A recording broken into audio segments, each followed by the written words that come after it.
Hello, everybody. So we are going to get started. I always like to give people a little bit of an opportunity to come into the room, as I know people are always coming from meetings to meetings, like all the things, right? So folks are getting coffee. I've got my water here. Hopefully you all are settling in for an afternoon to talk about what's happening in terms of the redress movement. How do we get repair for a whole range of issues in our housing system that continue to divide us, to harm and undermine the success of so many people, especially Black and Brown folks. And so we are going to have a fantastic session. I want to say this is the third of several webinars that we've been leading across the country to just start to connect folks around this issue of redress, repair, of reparation, of healing, of all the things that we know are long overdue in this space. And so I just want to come and welcome you all here and say thank you for joining us today. This is such important work, and I'm so glad to be able to share just a couple of the folks from across the country who are doing this amazing work. So let's go to the next slide. I would certainly be remiss if I didn't just say who I am. Hopefully most of the folks on this call know who I am and what I do with the Redress Movement. I am Dr. Tiffany Manuel, and it's my great pleasure to be joining you today as the executive director of this fine organization. I do a lot for the organization, mostly just as we're launching this amazing work across the country. I've been working to get our team, our research folks, our folks in the field in 3 different cities in Denver, Milwaukee, and Charlotte, up and running, helping to support the amazing organizing work that's happening there in our digital space, just doing a great, grand, and awesome and fantastic work. And I want to share a little bit about I always like to do this at the outset of our webinars, just to make sure people know who we are and what we do. So we are a Black-led, multiracial housing justice organization where we try to empower people all over the country to start to take direct action around the things that have segregated our nation historically. When I look across the country, I see there are all kinds of opportunities for us to redress the things that have harmed us intentionally, that have been segregating our communities. And to do that, I think there are lots of ways we can do that. For our organization, there are a couple of different places where we are focusing our efforts. One, being very thoughtful about how we educate folks and make sure that we have the research, the education, the information that can help us to do this work well. When I talk about this work, I always call that part of our work getting the receipts, right? We want to make sure that we have the receipts, the things that, the documented empirical data that suggests that there have been intentional efforts to segregate our communities. And once we have those receipts, we start to mobilize and organize folks across the country to do something about it. So we are getting those receipts, documenting those in a wide number of communities across the country. And in fact, this entire webinar today is really focused on the folks, the sort of researchers who are deeply involved with this issue of getting the receipts, if you will, right, for what's happened in the past. And then hopefully also helping us to mobilize and organize folks around that information. The next thing is really shifting the narrative, right? Once we have those receipts and we start to organize folks, we start to shift like what the narrative is about what's happening across the country. So you'll see as we talk in just a second that we've got a whole lot of folks who are going to introduce information to you today that actually shifts the conversation in ways that are really powerful. And the last thing we do, of course, and this is something our organization is deep in the throes of right now, is winning redress victory. So we are helping local committees across the country, folks who at the local level have decided for themselves what that history is, are organizing around it, are shifting the narrative. We're working with them to figure out how to begin to win victories around redressing racial segregation. So we always say, our starting point is housing, but our goal is really to dismantle all the things that are dividing our country today. So if I would say for those of you who want to know more about our work, on our website, you can go and find all this information, including our story maps or our versions of those histories on our website. And you can see for the cities that we have boots in the ground, you can go and see some of the work that we've done there, including some of the amazing work of our research team, which again helps us to gather those receipts. So next slide. I'm so excited to be able to introduce you all to just one of our funders. We have a great many funders who for which I will say we would not be able to do this work without their constant support and guidance. And I would say we have a great many funders at the Redress Movement, but I have to say one of my very favorite is Liberation Ventures, and mostly because their work is so directly aligned with what we do. So I'm going to pass this over to our funder, Aria Florent, who's going to talk a little bit about Liberation Ventures and why this general area of redress is so important, and the work that they're doing to make sure that it continues, not just with the Redress Movement, but across a whole range of organizations across the country. All right. Thanks, Dr. T. It is really an honor to be here and to support y'all and to just be witness to the amazing work that you guys are doing. It is great to be here. My name is Aria Florent. I am co-founder and managing director of Liberation Ventures. And Liberation Ventures, our mission statement is to accelerate the Black-led movement for racial repair in the US. And so concretely, what that looks like is that we support organizations across the country that are doing various different forms of truth, reconciliation, and reparations. So you can think about us as sort of an intermediary or a field catalyst for the reparations field. Our goal is to really just support, nourish this field, and enable all of the amazing organizations in it to become really more than the sum of their parts, building momentum toward our North Star, which is to see federal comprehensive reparations policy. And we take, like I said, comprehensive, we take a pretty expansive view about what reparations means. We believe it's both financial and non-financial. And in addition, we think about this work as not only about chattel slavery itself, but the legacy of chattel slavery. And a big part of our work is to really sort of connect the dots and connect all of the different organizations who are doing work in chattel slavery's legacy. So I really see Redress Movement as a very pioneering organization on that front, trying to redress the legacy of segregation. I'll just name that we are sort of a new organization. We've been around for just a few years, and tomorrow, actually, we are announcing our second grant making round, of which the Redress Movement is a part. So feel free to just sort of follow along. You can go to our website, you can join our mailing list. If you're interested in getting involved, feel free to reach out. I'll put my email in the chat, and I'll just say it's again, it's an honor to support y'all, and excited to hear from the rest of the panelists. Great, thank you so much. So I just want to thank you for the support of the organization. And I'll just also say, again, the alignment of what we're trying to get done is super important. We have lots of funders who are, generally speaking, concerned about, interested in, trying to be thoughtful about issues of racial justice overall. A lot of funders who are thinking about housing justice as a separate but related entity, but very few funders who are right squarely, kind of, I think, in this space of redressing reparations. And so we look forward to a long and prosperous relationship with you all, both in terms of the work that we're going to be doing, but also some of the things that we might be able to learn from Liberation Ventures. So more to come. Thank you so much.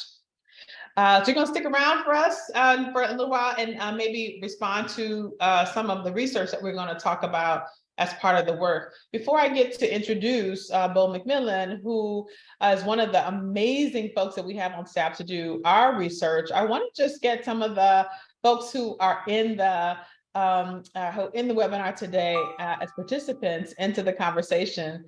So I would love to ask you, so I want to say a quote, and then I would love to have you all respond in the chat.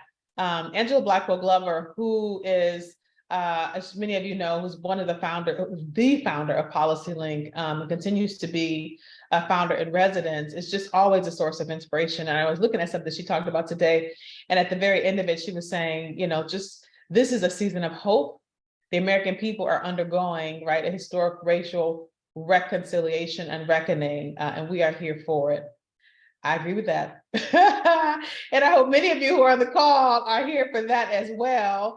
And I would say, for those of you on the call, I'd love to see in the chat, put in the chat, what makes you excited for this moment, right? We are going through a period, where it requires a lot of hope and aspiration around the issue of race. And I would just love to see folks put in the chat if there's anything in particular that makes you feel really optimistic and hopeful about what comes next.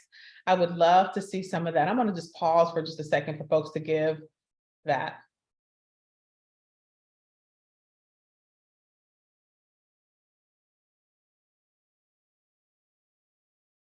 And don't be shy, because I will wait. Part of my old days as a professor, like if the students aren't like raising their hands, yep, it's all right, we'll wait. What makes you optimistic about what's to come? Let me put something here too.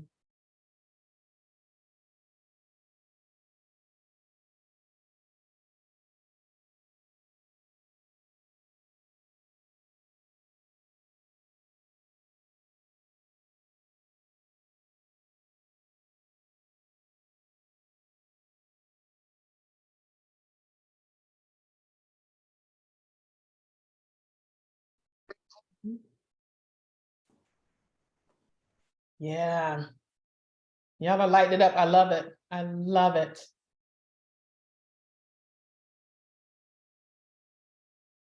Love it. Working together for reparations. Facts about history are on our side. So many people are waking up and learning and asking what they can do, what they should do. We've been noticing new folks coming into the conversation that haven't been there before, excited about being and making something better for the quality of life for the communities in which we live. Redesign the red line. I love it. It's come to Omaha. Yes, love that. We've been talking to some of our Omaha colleagues. That's exactly right. Folks talking about their children and wanting a better future for those folks, our ancestors, young people. Absolutely. AFFH, yes. Well, that was you, AFFH, the affirmatively further fair housing is coming. It is, right? The third Shelter Force magazine, of which I'm on the board, said this week, third time is the charm. We're hoping so. So as folks are populating in the chat, all the things that make you all hopeful, I'm so excited and actually really glad to see so many things coming through. And I'm going to ask y'all to remember that, because when we start to delve into the research, some of this is hard to take just in terms of recognizing the history of where we've come from. So I want you all to hold on to the spirit of what you put in the chat as we talk about the history, right, of what's happened in our country. I'm going to now just pass it over to my colleague, Bo McMillan, as I said, who is one of our fantastic researchers at the Redress Movement, who does a lot of that receipt gathering, as I call it. He might call it empirical research in the field. Both things are true. Bo, can I pass it over to you? Let's kick us off today. Absolutely. And I want to say in this photograph of myself where I'm staring into the very bright sun of Midtown Manhattan, I feel like I'm staring into an equally bright light from all of these stars on this panel. So I'm excited to go first so that I can learn a lot as this presentation keeps going on. So like as Dr. T said, I'm a researcher for the Redress Movement. My name's Bo McMillan. My background is actually, I'm a PhD candidate in English literature, but I've always been interested in the history of neighborhood change and particularly how narratives drive that, which is kind of how I came around to working for the Redress Movement, because I was really interested in narratives that perpetuated segregation through supposedly, rational reasons of property values and et cetera that had been so thoroughly disproven. And I was curious, like, how do these narratives then continue on and continually reinvent themselves throughout time? So if we don't mind going to the next slide, I just kind of wanted to throw out some basic rules that I think we as a research team use consistently at the Redress Movement, and that I think is helpful to use anywhere when you're looking at the history of segregation. So the first one is that everyone can be a resource, as in everyone can be a researcher and everyone has something to say about segregation. I mean, we all are living in a segregated country, therefore we all have experienced it in one way or another or witnessed it. So even though I'm going to talk about archives in this, I do want to say that just sometimes interviewing people can be really helpful in terms of figuring out where to go look in a newspaper or in a library to learn more information about the history of where you are. And related to that, I think the other rule that's really important when you're doing research is to remember that even though segregation is a national phenomenon, it's something that's really localized in terms of what it looks like and how it was created. So a lot of folks kind of think about redlining, which I'm going to talk about more in a second, as like, this is the moment where we become segregated. As I'm going to show in this timeline on the next slide, or on these next two slides, segregation predated redlining, even if redlining illustrated it really well and in a way that we can still see it today. So if we could go to the next slide. So I think, so you're not just aimlessly wandering around a local library if you want to do research like we do. I think after we've done a lot of aimless wandering, we found that in a couple of the libraries we went to, two places where you can usually find the receipts, as Dr. T was saying, of the history of segregation communities are actually Chamber of Commerce records and real estate board records. And the reason behind that is because chambers of commerce and real estate boards in local communities typically served on zoning and city planning commissions in the early 20th century, when some of the initial groundwork for urban segregation was being laid. So I just put up this Venn diagram. I don't have to talk through each of the points, but I just wanted to highlight a few here. So one is that realtors were the ones that really really encouraged and promoted the use of racially restrictive covenants. For those of you who are not familiar with them, you're going to learn a lot more about them later today. But basically, they were private agreements among homeowners that they would not rent or lease their homes in their neighborhood to folks who were not white. And depending on where you were and what decade we're talking about, who counted as non-white might change. And actually, you could make the argument that covenants were the most powerful force of segregation, even more so than redlining. Maybe we can say that for the panel discussion. But this is all to say that I saw one figure at one point that made the guess that by 1930, 85% of white-owned homes in the United States were deed restricted.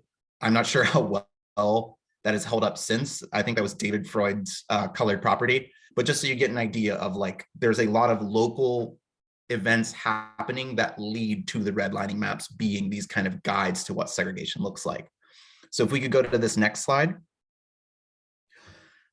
This is just like a kind of a timeline of major events in this history of segregation from the early 20th century to the Fair Housing Act. And the reason, again, I wanted to show this is to just emphasize that redlining is one point on a very major timeline.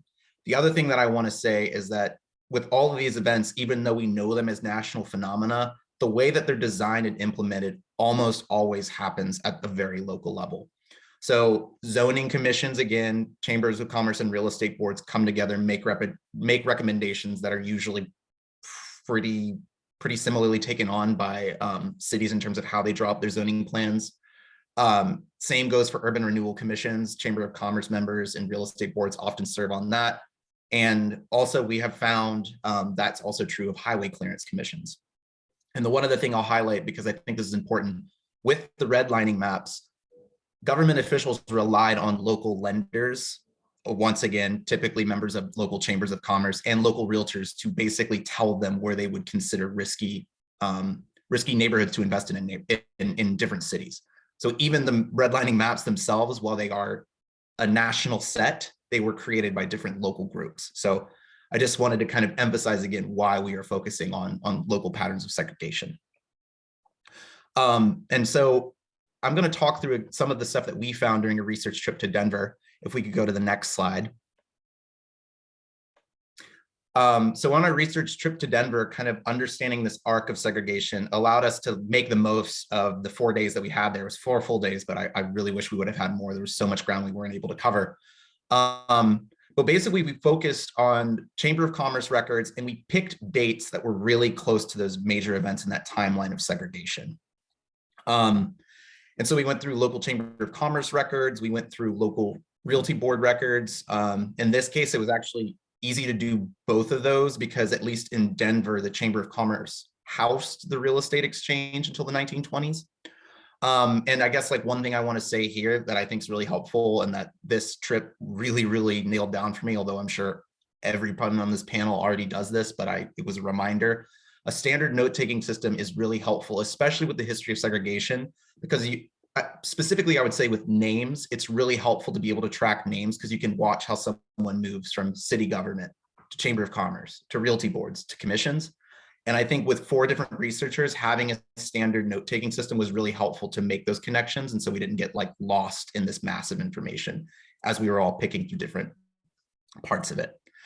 So just as kind of a preview of what you can find here in your local archives, I wanted to show you all some of the discoveries we made while going through the Denver Chamber of Commerce archives.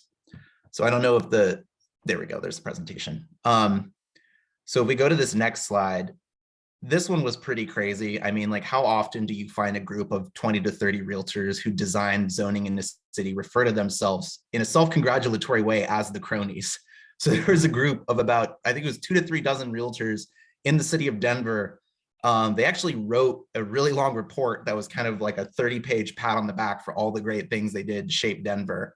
One of Denver's first mayors, or not first mayors, one of Denver's mayors in the early 20th century, during a lot of major developments in city planning and zoning. Robert Spear was a member of the cronies. He was also a member of the local real estate board. And among their many achievements that they patted themselves on the back for was the renewal of Broadway, or the clearance for an extension of Broadway in lower downtown, which is what I took a photo of here. And the reason that I wanted to share that was because the clearance of a part of lower downtown to make way for Broadway, that actually used to be a historically Black community in Denver. So a lot of times now when we talk to folks in Denver, there's a focus on the historically Black neighborhood of 5 Points. But when we've had conversations with folks in Denver, I think one of the most interesting things that comes up time and again, it's actually at the start of the 20th century, it was 5 Points lower downtown in Cherry Creek, actually, which was subject to flooding.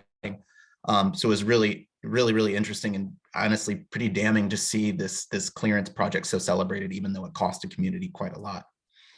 If we could go to the next slide, please.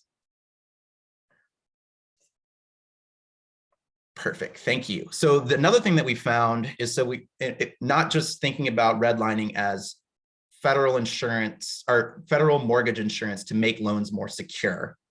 If we're also thinking about redlining in terms of like, how did you get people to actually buy into wanting a home? Because property ownership in the 1930s and 1940s was not as common as it is now. Well, one of the things that the federal government helped local governments do was put on basically home buying clinics. And in research that we did in Denver, and also I found this in New York, chambers of commerce often put on these home buying clinics.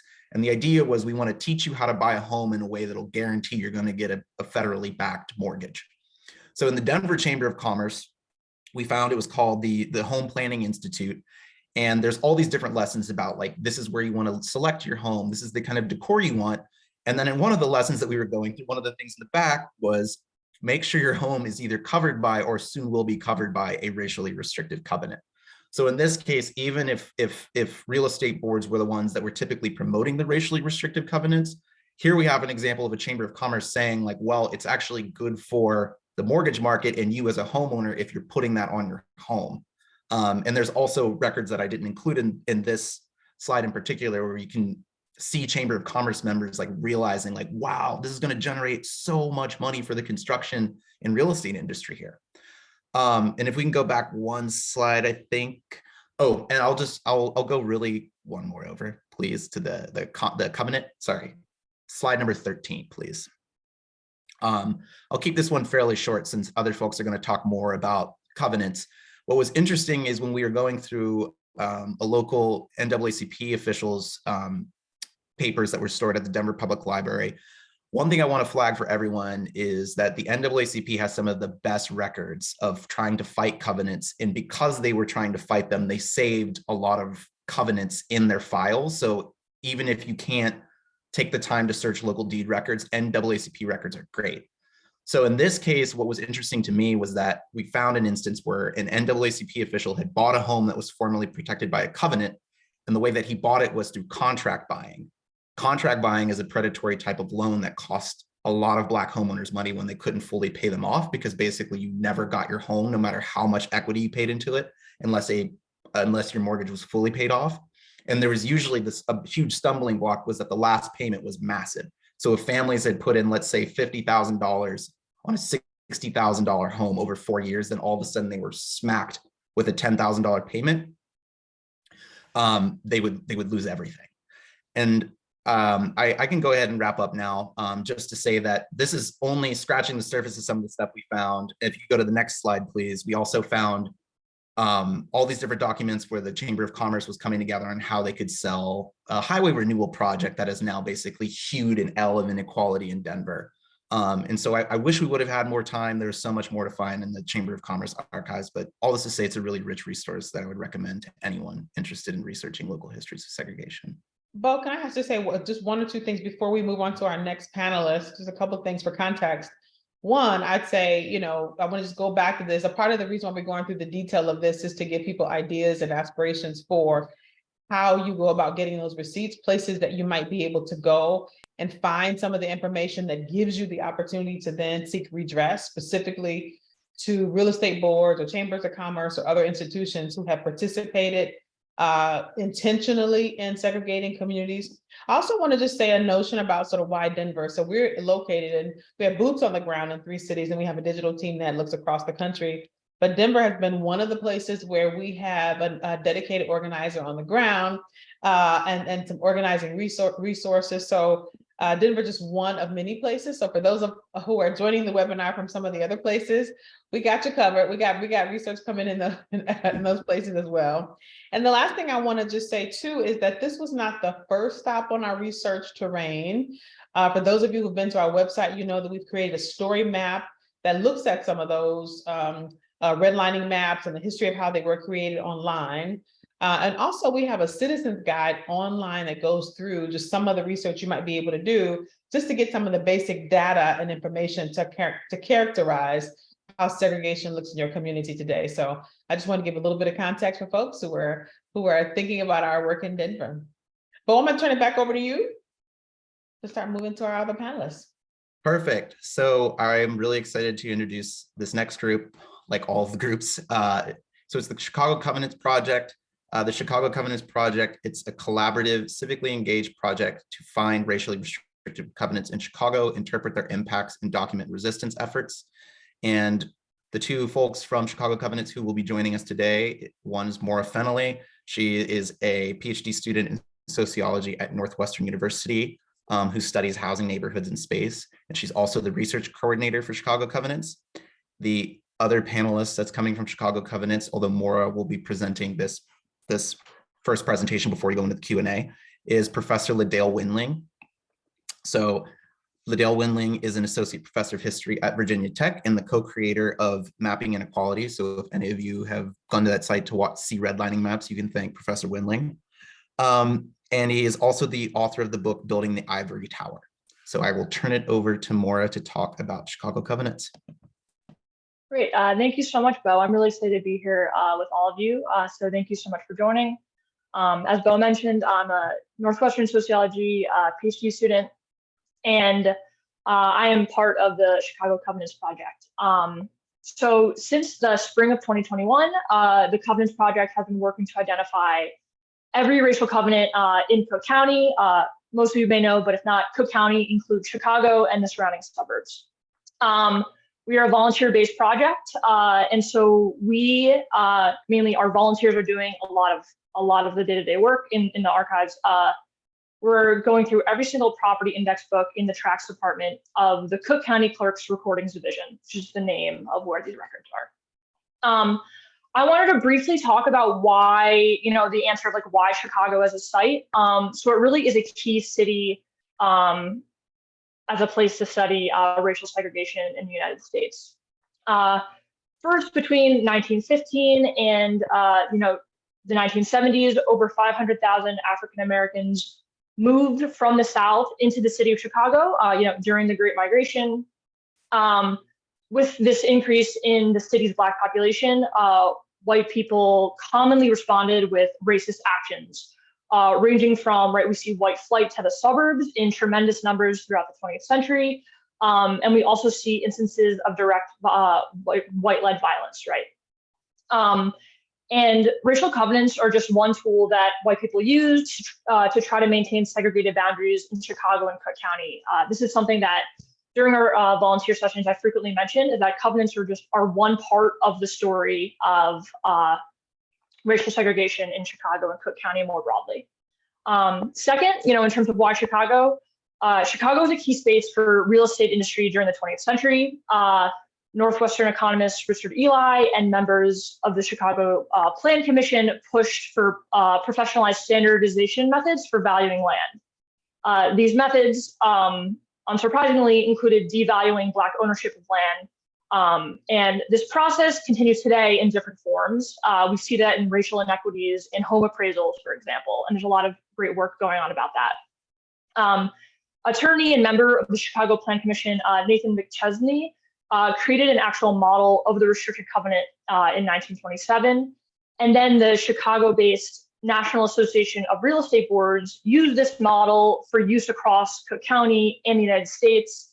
And so again, these two factors of the Great Migration and the Chicago as a hub of real estate, I think just signify why Chicago matters so much for us to look into. This was just something I wanted to talk about because of in terms of the data collection in Chicago, Cook County. There's two different types of racial covenants. There's plat restrictions and there's covenant agreements.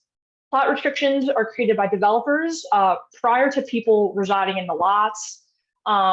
And agreement covenants are created by neighbors in a neighborhood or subdivision, right? This is the knocking on doors, getting people together to agree to these racial covenants. A professor at Lake Forest College, Desmond Odugu, has already identified the plat restriction covenants.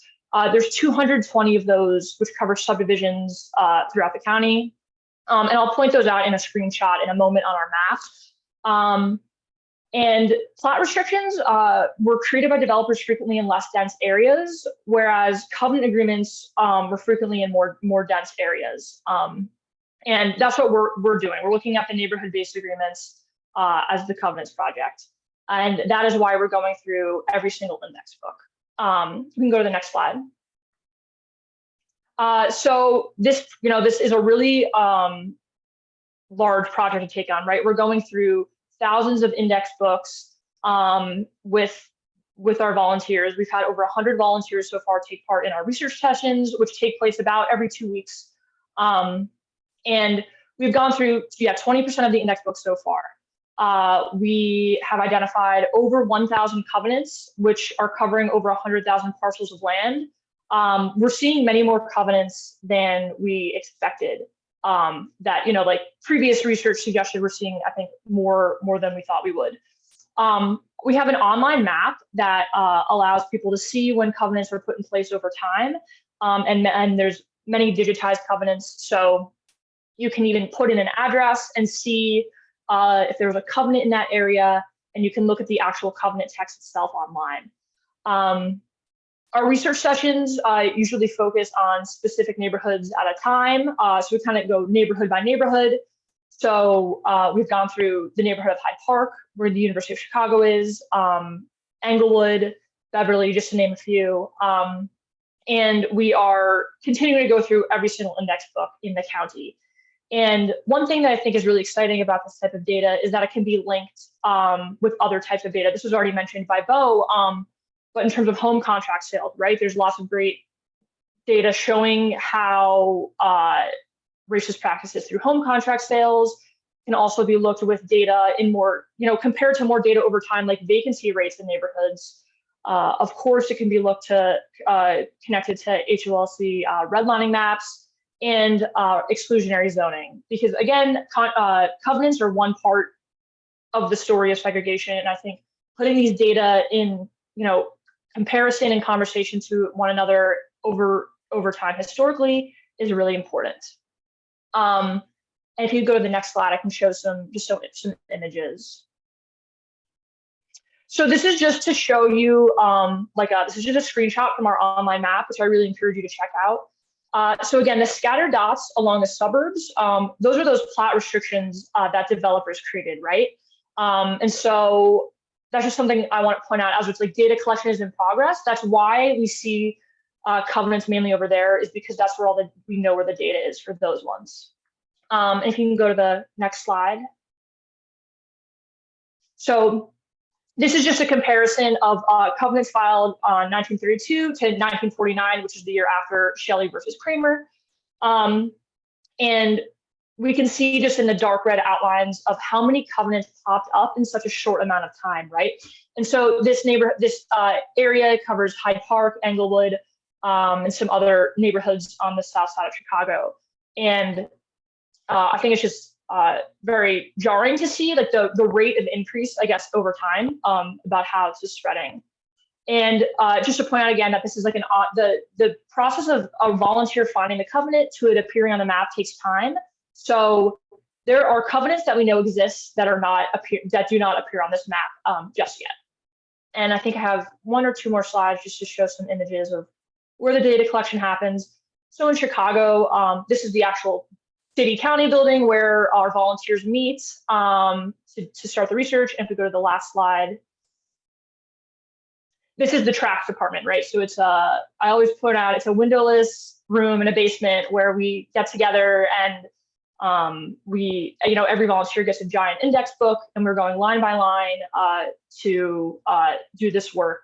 Yeah, so thank you so much. I could talk for much longer about this because there's so much to talk about, but I look forward to answering any questions in the Q&A.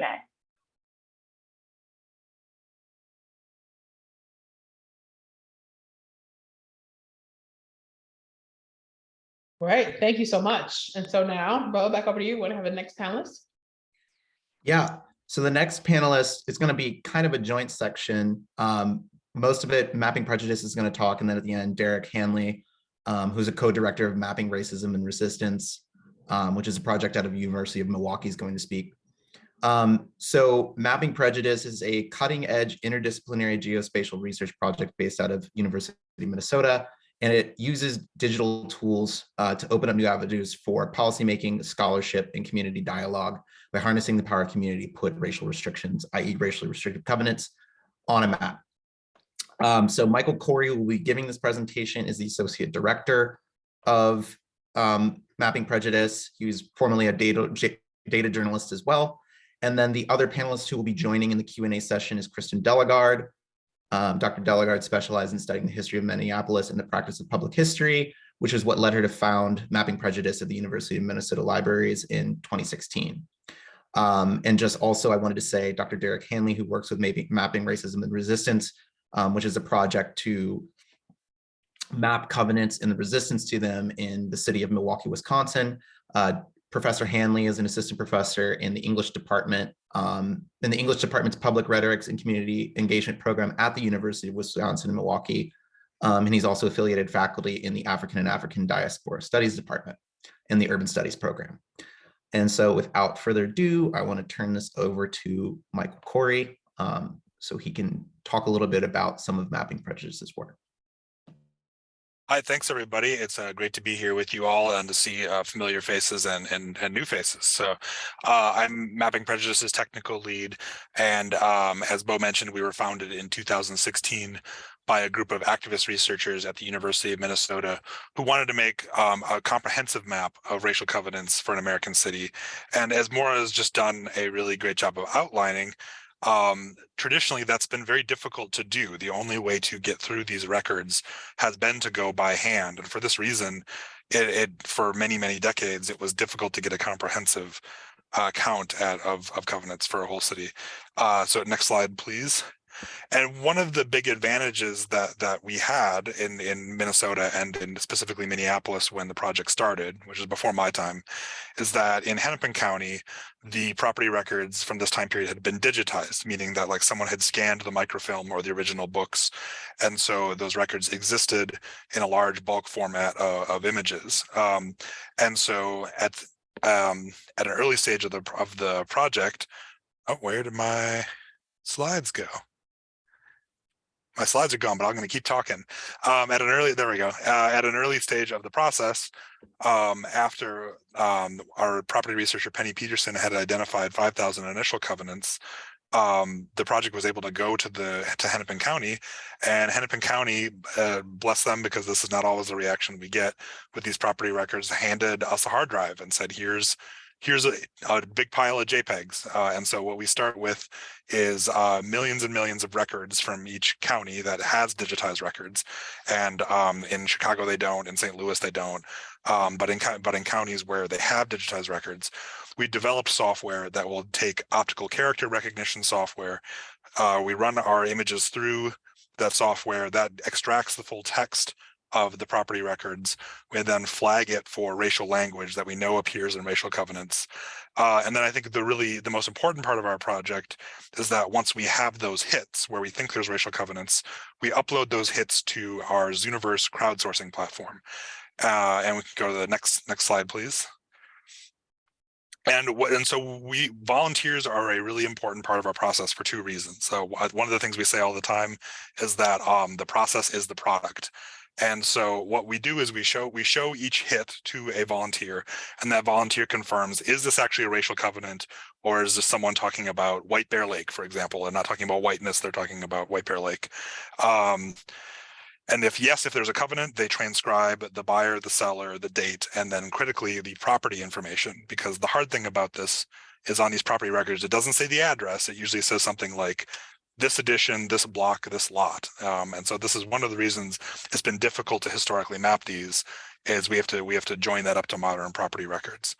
So we show each of those records to 5 separate volunteers.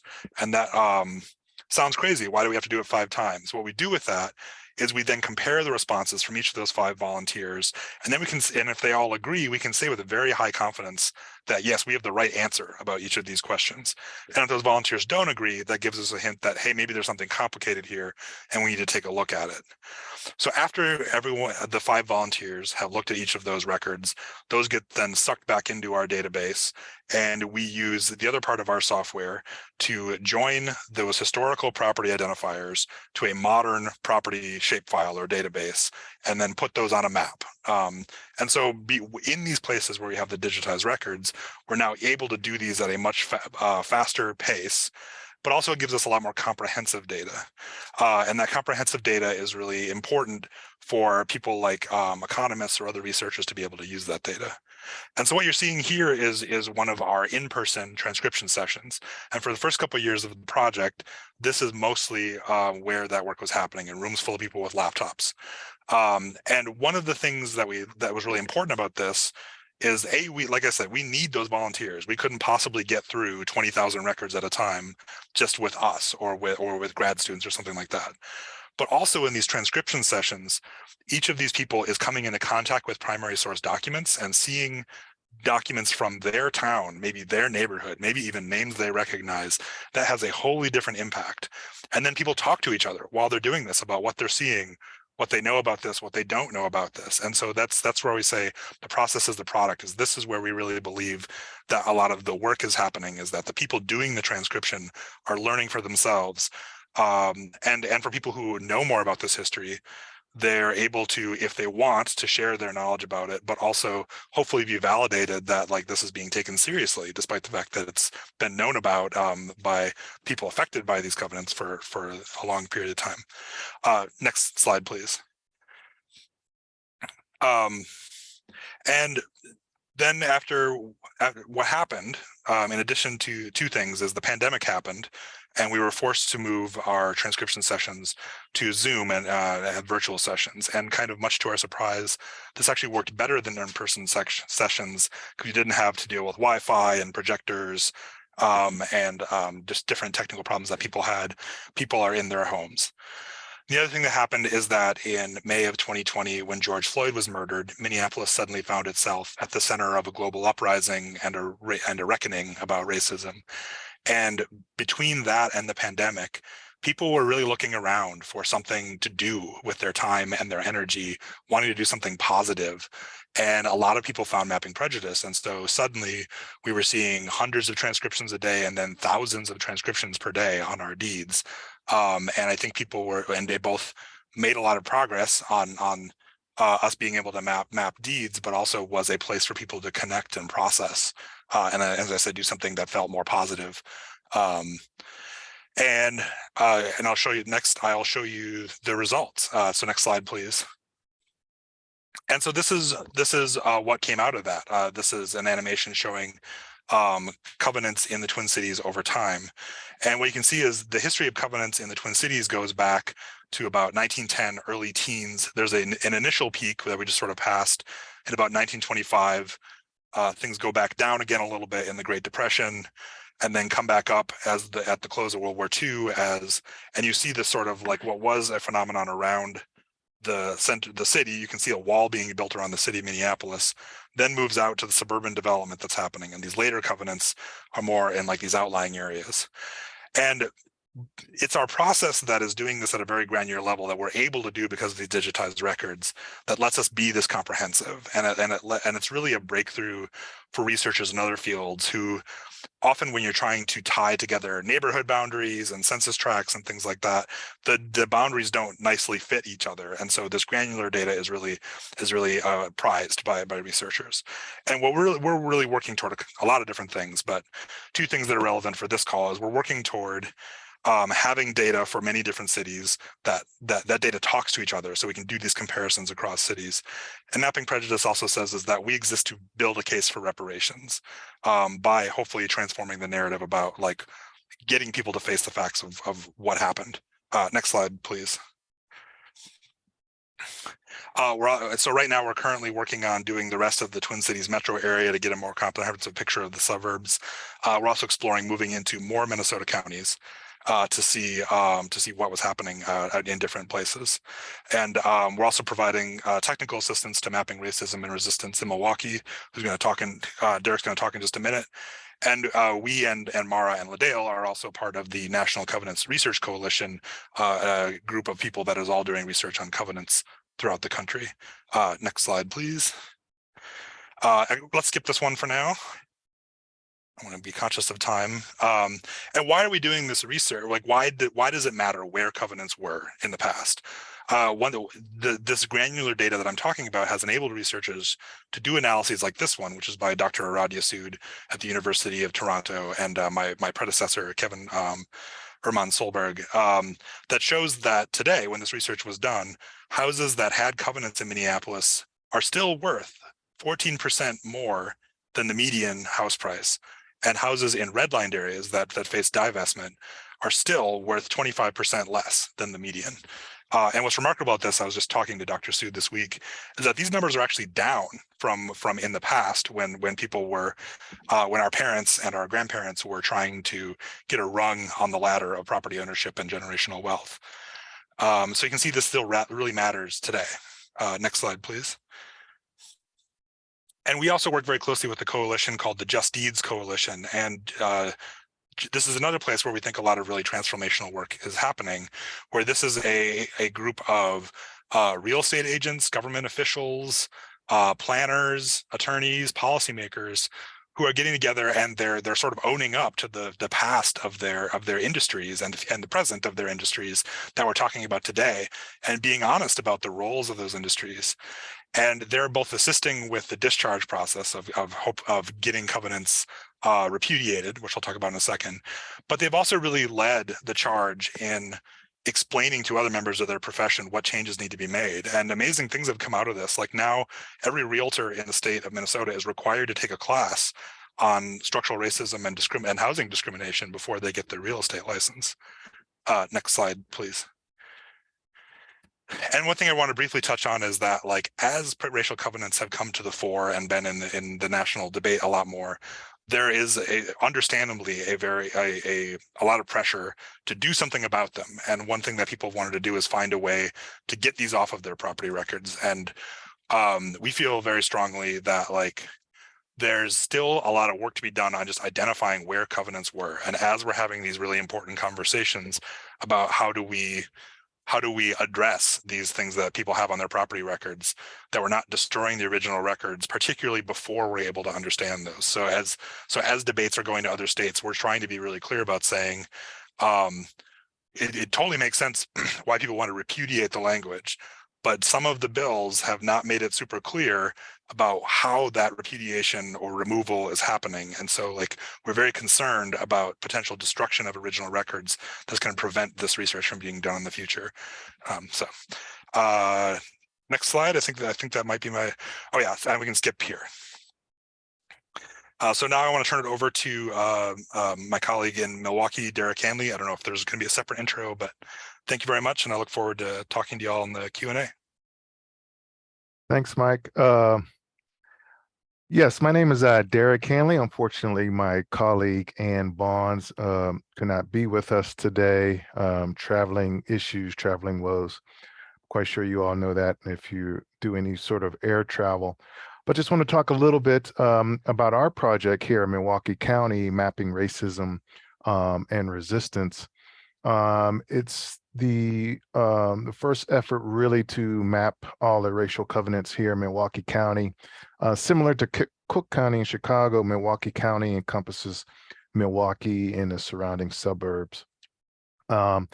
And one of the reasons why Milwaukee is important, it still remains one of the most segregated cities in the one of the most segregated metro regions in the country, as well as has one of the lowest home ownership rate among Black and Hispanic households. Next slide, please. So with the help of Mapping Prejudice, who Mike just showed you their method of collecting digitized deeds, we have an initial map of just a small percentage of the deeds. Where this project is as currently constructed about 2 years old, so we're still in a process. This map shows a small percentage of the deeds that have been verified. It's ongoing. We are doing local workshops, working within the community. Has been wonderful feedback. As Mike said, the process is the project, and some of the conversations we've been having have been wonderful. If you're not familiar with Milwaukee, you're looking at this map. To the left is the city of Wauwatosa, which is a separate city within Milwaukee County. Wauwatosa had a reputation for being hostile to any Black Milwaukeeans who wanted to live there. And you can see the dark green areas are the covenants, and you'll see some around the borders of around Wauwatosa. But what we're finding interesting in this map as well is that in that northwest corridor of Milwaukee is currently or mostly Black neighborhood. So there's some stories there that we want to uncover as to how those houses that became covenant eventually became African-American communities.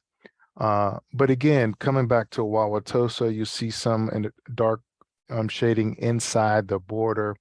And as I said, Wauwatosa was a highly restricted city and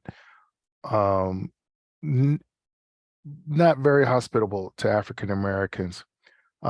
If you go to the next slide. So as Bo had mentioned, the NAACP has been at the forefront of fighting covenants. And one of the things that we wanted to do with our project, and something similar to what folks are doing in Chicago, is we wanted to document the resistance. To be Black or brown in this community, in this country, we already know where we could and could not live. So a lot of these covenants and a lot of these issues may be a surprise to some people. But for my parents and my grandparents, I mean, I heard stories all the time of where we could and could not go when I was growing up. So I wanted to point out, we wanted to highlight the resistance to these covenants. And here's a picture of Zeddy Hyler, who came to Milwaukee during a Great Migration from Mississippi. And his strategy to get around the covenants in order to build a home in Wauwatosa was to have his white friend buy the property and then sell it back to him. And it was only then that he was able to build his house and live in Wauwatosa. And through some of the archival research that we've done, just 3 years after he built that house in Wauwatosa, there were 2 other African-American families living within 2 blocks of him. This is according to a 1958 Milwaukee NAACP Housing Committee report. So these are more stories. These are stories that we want to capture. We're hearing stories in these community workshops, people sharing their stories of whether they were trying to buy a house or their parents are trying to buy a house. So again, we're in the middle of this project and this process, and I look forward to answering your questions in the Q&A. And if you want to get more involved with helping us out, please reach out to me. Thank you.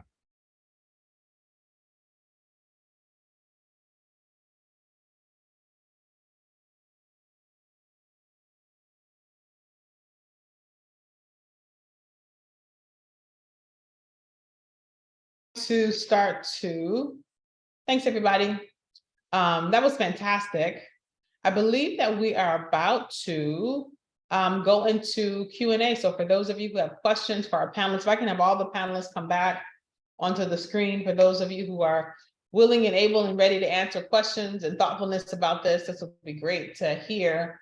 So that was great. I put in the chat just in the reaction to the last presentation, just that there's a whole conversation there just about the resistance to these covenants. I'd love to have folks talk about that, because at the same time, whenever there are these sort of oppressive structures and systems that are working to undermine folks, there's always, right, folks who are working to resist those structures. For many of us, including my family, you know, figuring out a way around some of this stuff, land contracts with other folks in the community, figuring out how to have folks sell you property under the table. And so I can recount a lot of that resistance in my own family or things that folks have done to try to get around these systems.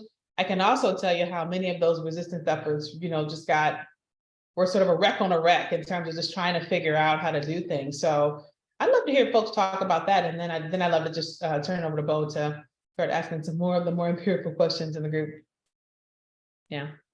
I'm not sure who else would like to take the question about resistance, but one thing I'll say from our work in Denver is like, I considered an act of resistance that an NAACP official made a copy of a deed that otherwise would not have been in his papers and made sure to put it in there along with other documents about KKK attacks in Denver, so you could understand like these things are very related to one another.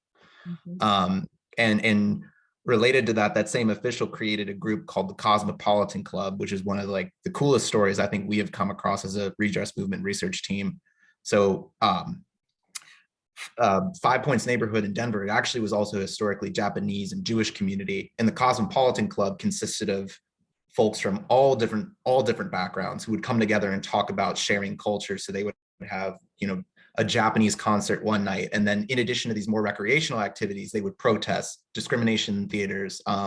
We found a long letter that they wrote to the Colorado state government protesting the alienation of Japanese lands during World War II. It was just really inspiring to see folks, you know, engage in this, in the resistance. And also the fact that this has been, you know, it's not really talked about that much, but folks did come together to do that. I don't know if folks from Mapping Prejudice or if Dr. Winling or Maura want to talk about some of that stuff that they found in Chicago or in Minneapolis. I'm going to call my boss on this one because I know she knows a good story in Minneapolis. So. Yeah. So I think there's so many stories of resistance. But, you know, I think a lot of times people ask us about court cases. They ask about like how many times did these covenant, you know, did people take this to court on either side? And one of the responses that we always say is that the more I would say the more common and important resistance is like what people did in terms of just moving into neighborhoods. You know, it didn't happen inside a court. A lot of the resistance had happened in neighborhoods. So there's in 1931, there's a couple named the Lee family who moved into a neighborhood in South Minneapolis, and this was they bought a house right outside of what was considered to be the Black neighborhood. There was not a racial covenant on the house, but they were immediately met with massive resistance. So, you know, this is the beginning of the Great Depression. People are out of work. And as soon as they move into their house, people start protesting and organizing and trying to put together a petition covenant. And as soon as they move in, every night their house is mobbed with thousands of people who stand vigil outside their house and threaten to burn down the house and threaten to kill the family. And the only reason that the house is still standing today and the family was not murdered is because the NAACP came to support them, both in terms of legally and sort of trying to negotiate. And also it was a situation of mutual aid. Mr. Lee was a World War I veteran, and he worked at the post office, and both his co-workers and other veterans showed up to form an armed perimeter around the house. And that's what allowed the family to survive and allowed them to stay in their house. Ultimately, they couldn't, they left after 2 years. It was just too much pressure on them, but it's those, yeah, that's one of the more notable stories of resistance that is frankly shocking to a lot of Minnesotans, because these stories of white violence have been willfully forgotten, and that's a really important part of this history as well.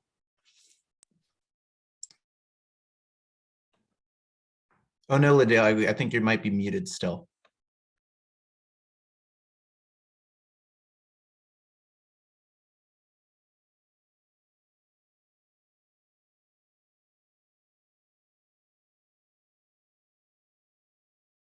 Well, I'll just share. Can you hear me, Bo?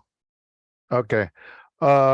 Just one, I guess, a different form of resistance. In Milwaukee in 1924, a Black woman by the name of Artie Halyard and her husband created the Columbia Savings and Loan Association, in part to help Black homeowners to be able to get a loan to whether improve their property or buy property, because they weren't even getting any loans. So and some of the archival research that we've done, in an interview years later, they said they created the loan association in part because of these housing covenants that were on the books. Also, in Joe Trotter's great book, Black Milwaukee, he also documents a local NAACP attorney named George Brawley, who actually did some of this research going into the deeds office and noting that the number of racist covenants. So it was all part of that local fight, I guess, against restrictive covenants. Can you hear me, Bo? Great. I would say that we've seen in Chicago that there's a great deal of, a great number of links between kind of local activism and this kind of like local resistance that we've seen in a number of other cities, and the national fight, right? We often kind of see the kind of heroic story of the lawyers like Thurgood Marshall and Charles Hamilton Houston, but in fact, they're drawing upon the lawyers at the local NAACP chapters who are, kind of leading figures in their communities and in touch with like a wide variety of civil rights abuses and civil rights resistance. And so I think it's important to kind of understand that essentially in this model of grassroots activism, that in some ways to understand the national story, you have to kind of appreciate the kind of connections and the mutual support that local and national actors offered to this battle against housing segregation. Yeah, thank you all. I think those are all wonderful examples. And I'll throw one quick one into, if anyone's familiar with the city of Baltimore, this is a hilarious resistance one. So the idea of covenants were based on a false science of property values. And there was a community in Baltimore called Morgan Park. W.B. Du Bois lived there. And so they were like, instead of the tautology being that Black folks are going to lower property values, we're going to say white folks do that. And we're going to create a covenant to ban them from moving into our neighborhood because it might affect our property values. It caused quite a stir, but it was a funny story in Morgan Park, Baltimore. So the next question, kind of combining two together. One is the amount of cities where mapping prejudices work is maybe looking at expanding to, and maybe Michael and Ladale and Moore can talk a little bit about the National Covenant Research Coalition. And also, like, you know, if you're not in X amount of cities, like what would the feasibility be to create kind of a more national map of covenants? Well, I'll start by saying we're a long way from a national map. And I think, I mean, part of the problem with property is that like there are thousands of counties across the country and everyone has a slightly different system for the way they did their work at the time. And now everyone has a slightly different system for how they're keeping their records today. And so I think what we're trying to do at the coalition level is compare notes at minimum and like figure out like what are the commonalities, what can we learn from each other. Specifically at Mapping Prejudice, what we're trying to do is build out the software platform so it can be used by more places in the cases where you do have these digitized property records. And so we're going to be open sourcing that software later this year. And I think right now, like it does a good job. It's powerful, but right now it is difficult to install. And a lot of these projects are very DIY operations, as Mapping Prejudice was for a long time, and we'd like to think we still are. But I think like it's going to be a while to get to national. So I think like what we're trying to do at the coalition is try to find ways that when we do this data in any way that we can do it, that eventually that data can be compared to each other jurisdiction, and that's gonna be some not very fun, boring committee work, but it's super important that we can do these. So, but I think if you want to find out if a Mapping Prejudice like project is possible in your community, the first step is, has your county digitized the property records? And so you have to go to the county recorder or whoever the similar person is in your county and just ask them, is like, hey, are your documents from 1900 to about 1970 digitized? Meaning, have they been scanned? And if they're not, then I think it's all as Chicago and other places have shown, like it is possible to do that work, but it's different work. So I'll shut up and let others talk about that. Then I would just say, whatever your community's level of digitization, you know, the National Covenants Research Coalition exists to basically support researchers, whether it's a kind of community activist led, or whether it's like university led, or whether there's some kind of partnership, whether the documents are microfilm and index book, or they're fully digitized and ready for optical character recognition. There's a whole host of researchers who are extremely enthusiastic and willing to support research in local communities. We meet, you know, roughly monthly on Zoom in order to share that information and to basically make sure that each community or each research team does not have to reinvent the wheel and can kind of get up to speed in the way that like the first, you know, like dozen research teams had to kind of stumble their way through and try various things. But whatever your community capacity is, like we're here to kind of support you. Perfect, thank you. So the next question I have is how have you all found government authorities reacting to your work? Is it supportive? Does it vary by where you are? What has your experience been like with that? So I'll lead. I would say that we have some really close partnerships. As Mike explained, Mapping Prejudice exists today in large part because we had an amazing collaboration with the Recorder's Office in Hennepin County, who basically allowed us to experiment with their digitized property records. And it would have been impossible if we had anything less than a really supportive relationship with them. So, and then also, as we started producing the data, people in local government were really interested in using that data. And in Minneapolis, it became, the racial covenants data became the backbone for the 2040 plan, which eliminated single family zoning in the city of Minneapolis. And a lot of the community co-creation work that we did with Mapping Prejudice really helped to reframe discussions around zoning locally. So we have had, on the whole, an extremely positive collaboration. But as we have moved out into other geographies, sometimes some of the people we're talking to are a little less sure that it's a good thing to map covenants, and we've had a lot more reluctance. And there's a lot of, there's maybe some lack of understanding, but there's also some good reasons for local governments to be somewhat cautious about who they're handing out all of their records to. I always like to assert these are public records; they belong to all of us. So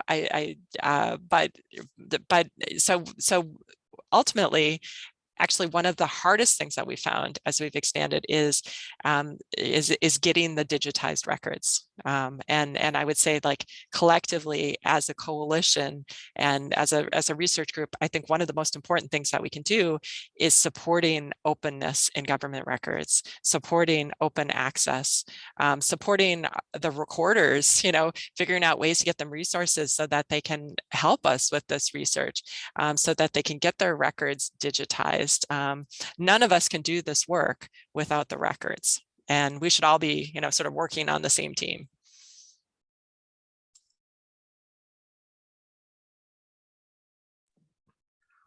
Awesome. Thank you for that super thorough answer. I kind of want to combine two questions here because I feel like Dale and Maura can maybe speak about the relationship. So one question was, how do we see HOAs? How do they relate to this history of segregation? And the other question, I think they'll know how I'm trying to lead with this, is thinking about Lorraine Hansberry's A Raisin in the Sun. How has housing changed since the 1950s and 1960s? So one thing I'll say quick before kicking it over to them, if you all go to the Redress Movement's website, we actually have a research brief on the history of how HOAs are related to the history of segregation. And a really fascinating piece of segregation history, even though people think of Lorraine Hansberry, Raisin in the Sun as that being history in of itself, her father initiated one of the first successful lawsuits against racially restrictive covenants in Chicago against a property owners association there. And I will kick it over to LaDale and Maura to talk a lot more about what they've seen in Chicago about that relationship.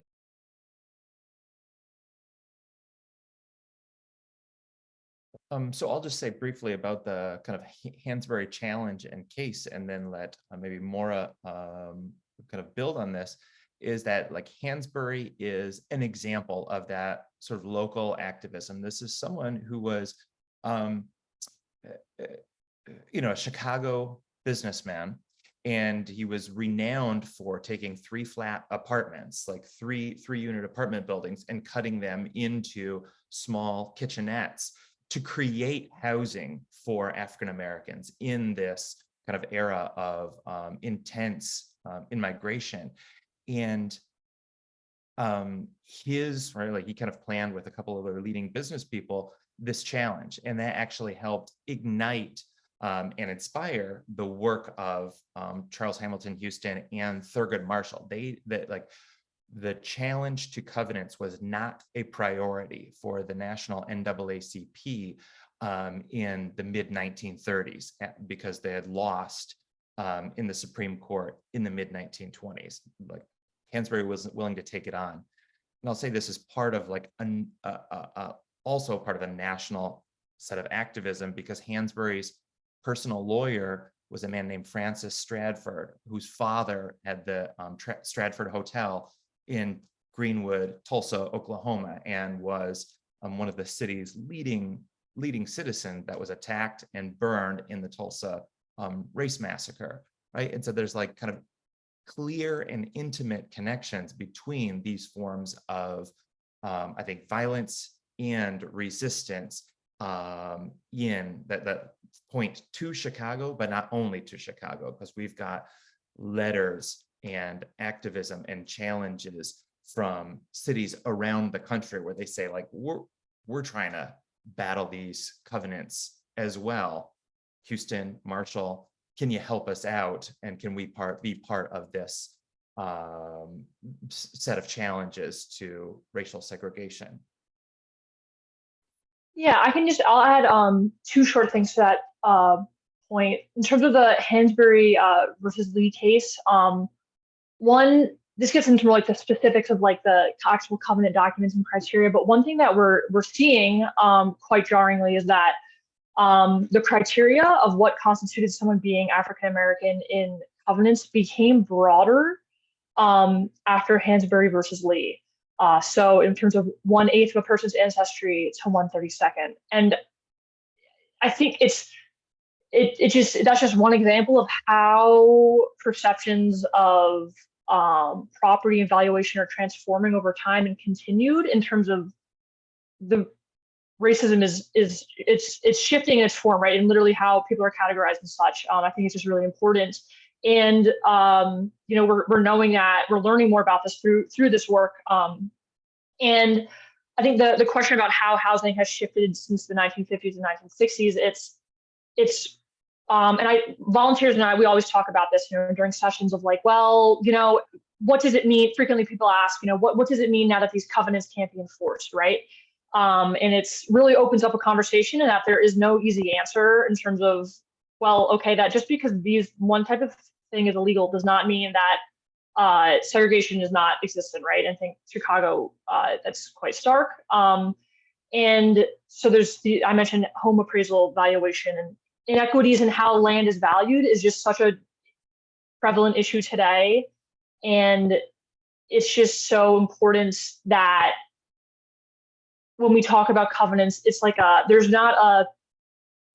it's not like a clean cut end to it, and that this story has ended, right? It's really just one part of the process. Yeah, to build on that, we talk a lot about how, if you think about the project of zoning, and as Bo articulated, like that project begins at the same time concurrently by the same people as racial covenants. And then what happens when we have these court rulings and the Fair Housing Act is sort of the racial language gets legally crossed out and everything else is still there.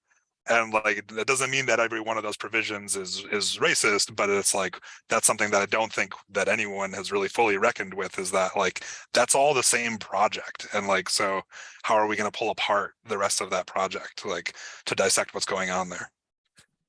Yeah, and this is a great lead into another question, which was, how do we see overlaps between covenants and other, processes of inclusion and exclusion? And I think what Michael just said is a great point. Like, in our work in Denver, and you can see this in other cities as well, the same people that are coming up with originally racial zoning laws, literally segregation ordinances, then switch to single family zoning ordinances. And then sometimes as they're doing that are leading covenant drives.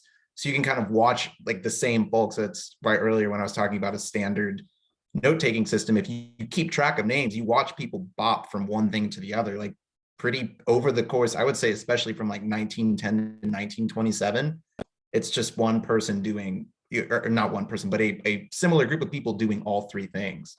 And I guess I don't know if folks wanted to talk a little bit more about maybe how covenants have overlapped with FHA lending, because I know we've mentioned that, but maybe we could talk in a little more detail about that.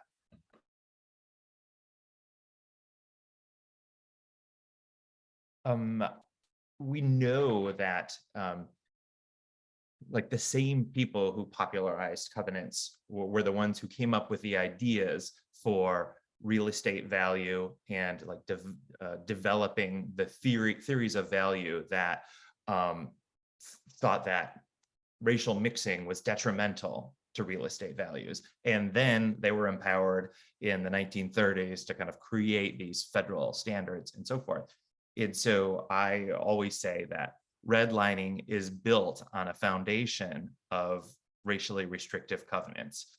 And so whether you're looking at the area descriptions from the Hulk redlining maps, where they say this is one of the best areas in town and is like thoroughly restricted, or we see real estate ads from the 1920s and 1930s, we see the relationship between these. But I would say, I mean, I think everyone here would agree, it's not only these, because real estate appraisal was also devised as its own profession and with its own set of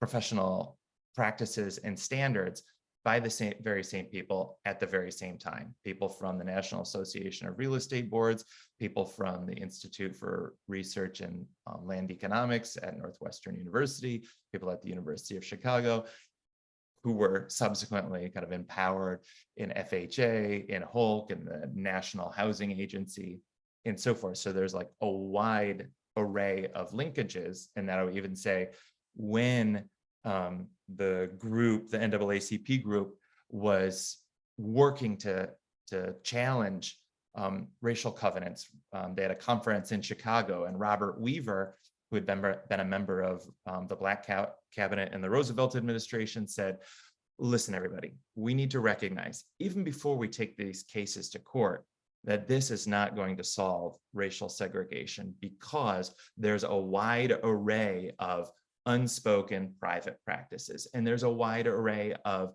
additional forms of public policy that enable racial segregation. The NAACP didn't think of land use zoning at the time, but it's not much of a stretch to kind of understand that covenants are, in some ways, one of the clearest of a wide array of policies, many of which kind of exist in vaguely race neutral forms even today.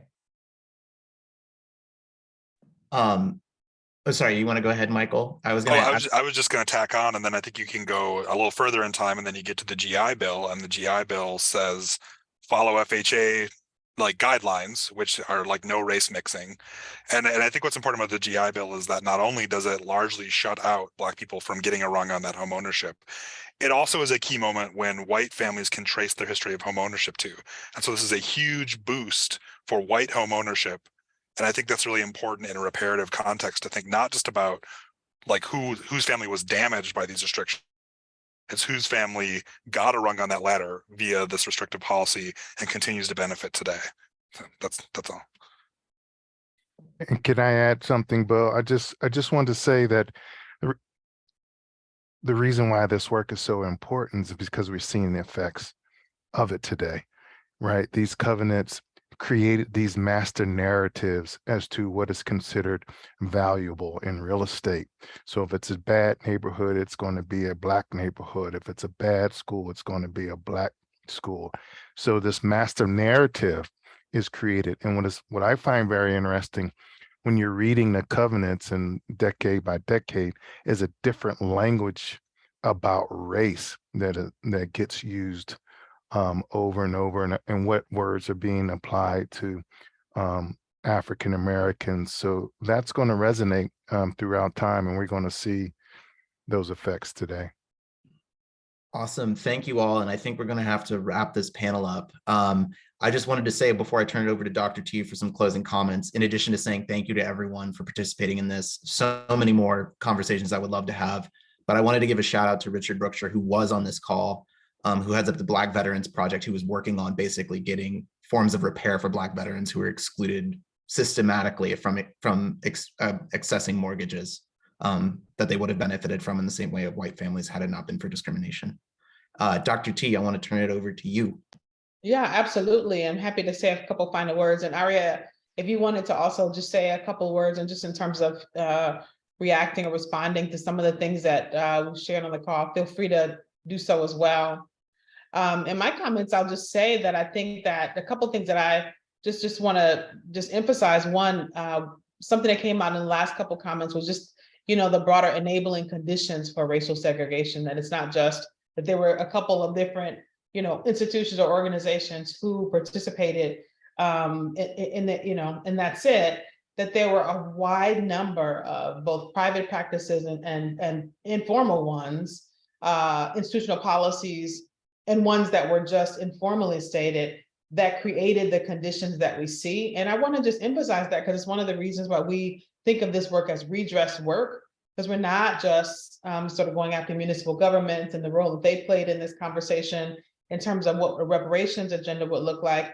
It's really going after the full range of folks who participated in this way, to the extent that we have, as I was saying earlier, paper trail, we have some of the documents that we can follow, that we have some of the receipts that I was talking about that allow us to show up and say, listen, we have documented evidence of the way that you participated in this. There has to be a way that we redress it, right? As y'all were talking about, folks have been harmed, right? It's not enough to apologize for what happened and say, we're sorry that that happened, but that was the past. That you can see the effects of that, right now, today, right, in every corner of our country. And it's not enough just to say that's over. And I want to say that because I think sometimes when we're thinking about the history of this, people can sort of say, well, that was the past, but this is something different. No, past and present meet each other every day. And in some ways, when I look at the housing system today, we are recreating the same kinds of racial segregation, just using different terminology and using different instruments. And so our ability to say no, that we're not going to allow that to happen, and we're going to go back and redress what happened in the past, is super duper important. Aria, did you want to have any final comments on this before we head out for today? You should have the last word. I just want to express my gratitude. I mean, I think that there was just so much that came up in this webinar that is so important around how we're trying to really broaden the narrative around reparations broadly. I think that one of them is obviously there's a lot of conversation about reparation at the federal level around HR 40. Our perspective is that local work is really going to be what builds momentum toward the federal, and it's where we can really learn about what works in reparative policy.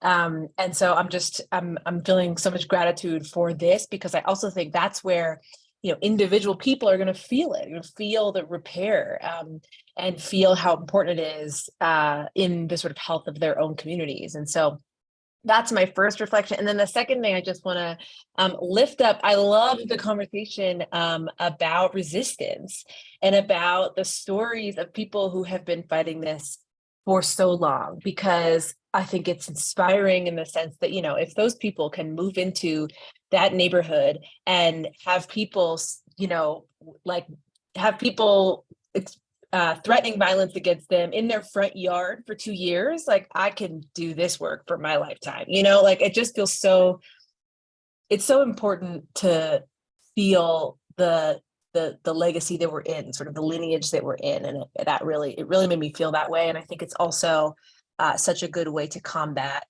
you know, despair that can creep up when it feels like these systems are just so big and so hard to shift.